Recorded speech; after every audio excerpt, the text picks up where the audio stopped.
Hello दोस्तों, today is Sunday और आज आपके लिए एक छोटी सी मोटिवेशनल स्टोरी जिसे आप शायद अपने लाइफ से रिलेट कर पाए। हमारी छोटी सी कोशिश सभी अपने लाइफ में खुश रहे, मस्त रहे।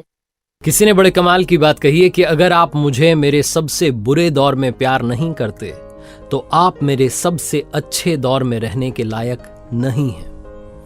नमस्ते दोस्तों, मैं हूं आरजे कार्तिक। एक बार एक शिकारी जंगल में पहुंचा। शिकार करने के इरादे से उसने अपने तीर पर बहुत खतरनाक वाला जहर लगाया और शिकार को निशाना बनाकर के उसने वो तीर छोड़ा, लेकिन उसका तीर चूक गया और जाकर के लगा एक पेड़ में। एक हरा भरा पेड़, बड़ा सा पेड़ जिसमें बहुत सारे तोते रहते थे। वो जो तीर था वो जाकर के जब उस पेड़ के तने में लगा तो धीरे धीरे वो पेड़ सूखने लगा। उस पेड़ में जितने तोते रहते थे एक एक करके सब छोड़ के जाने लगे। उस बड़े से पेड़ की कोटर में एक बहुत बूढ़ा तोता रहता था जो धर्मात्मा था, बड़े अच्छे मन का था। वो जो तोता था वो उस पेड़ को छोड़ने के लिए तैयार नहीं था।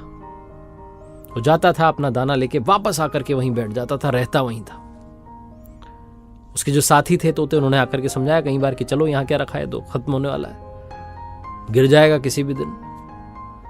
लेकिन वो जो तोता था, वो बूढ़ा तोता जाने को तैयार नहीं था।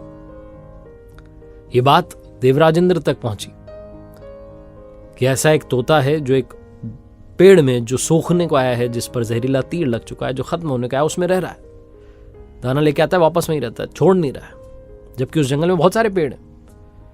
देवराजेंद्र प्रकट हुए और तोते से कहने लगे, बूढ़े तोते से, कि आप बहुत धर्मात्मा हैं, बहुत अच्छे मन के हैं, लेकिन अब चले जाइए। वहां तालाब के पास में बड़े बड़े पेड़ हैं, हरे भरे हैं, उनके कोटर भी बड़े बड़े हैं, उन पेड़ों पर फल भी लगे हैं। आपको कहीं जाना ही नहीं पड़ेगा, आपका काम आराम से हो जाएगा। आप दाना खाएं, फल खाएं, जो खाना है खाएं, यहां से चले जाएं।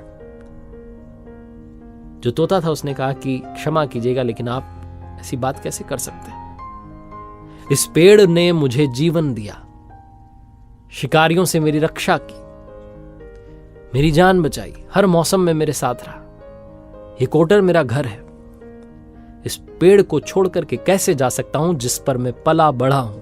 आज इस पर संकट आया तो क्या मैं इसे छोड़ करके चला जाऊं? मैं ऐसा कभी नहीं कर सकता।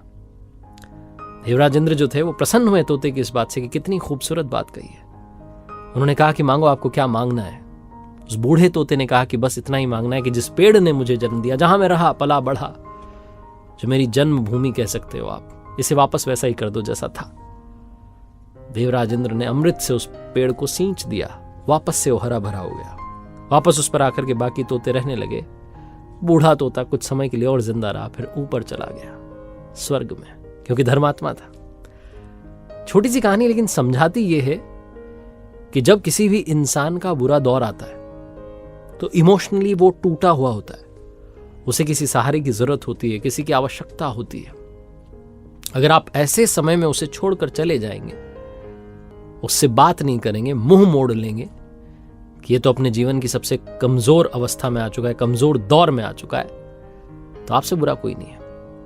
क्योंकि आप किसी के सुख के साथी बने या ना बने, आपको हमेशा किसी के दुख का साथी बनना चाहिए।